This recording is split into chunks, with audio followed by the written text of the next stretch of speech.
So I'm looking at the features. We've got some, you know, well-known artists. Yeah. Shouldn't this have been album material?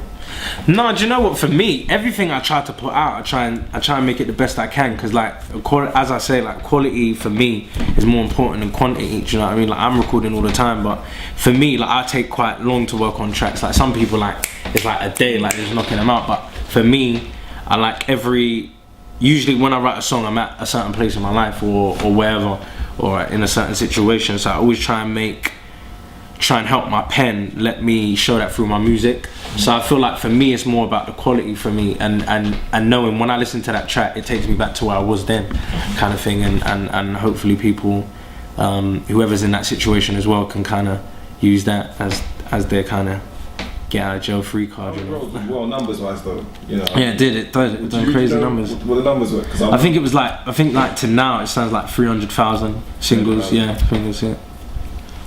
From going to there to like now starting again, do you still place objective on numbers though? Because you said that some people focus on numbers, but do you yourself also look at numbers? See me, like I'm mad easy going. Like I'm not even one of them people that like go on YouTube and look at the comments and say, oh, why are they saying that?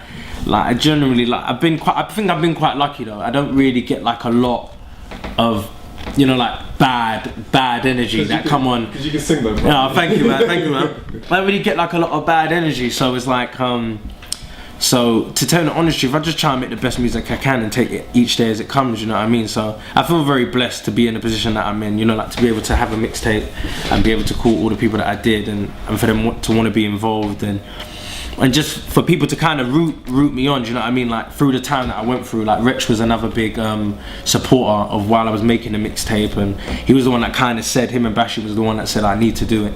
So I've done it. And with the mixtape game, what is it supposed to do for you now? Is it just to reintroduce you? Is it to let the audience know that this is who Loick is? When you make it, what did you see as the objective? For me, it was just more music for the fans. For a while, I was like, because I went off to do some writing. Like I worked on the Cheryl Cole album with Taylor Cruz. I done Mechanics of Your Heart. So I wrote on that album. I was working on the Bruno Mars album. I wrote a song for that. But Bruno Mars like recorded like about 1,000 songs for that mixtape album. So like I don't know what we didn't get used, but it probably, you know, like you never know, like sometimes get used down later on in the line. So and he's another person that I worked with early on in his career, and do you know what I mean, he was someone that had been trying to work on his career, and do you know what I mean, that was a writer, and then out of nowhere it happens, you know what I mean, because I think if you just stay true and stick to your guns, you'll be so much happier, and you can have the career that you want and be happy while doing your music, and that's what everybody wants. You was you were at the Ultimate Seminar. Yeah. And actually I just walked in because I was outside. Yeah. And as I walked in, there was a conversation, and I just heard Loick say, "The expensive lifestyle of an artist." Yeah. So, can you explain a bit more about what you were saying that time? Yeah, I was just basically saying that they was talking about like, can you work and be an artist at the same time? But I think it's a difficult thing because if you're an artist, sometimes you have to be seen in a certain light. Do you know what I mean? Like, I don't want to hear about if Usher's got a problem or he's having, like, I just want to hear great music. I want him to look how he needs to look and give me the show that he needs to give me. Do you know what I mean? So I think sometimes it's hard to kind of keep up that persona, especially when you're doing it. Some people might be doing it independently or with a label, but I just think like you just adapt, because you always have to look good. You always have to be seen. People always have to see your best side. So I think that's hard, and sometimes financially that could be hard on certain people. And getting to the reality, I think sometimes of having it, then losing it, and then having to go back to a normal job.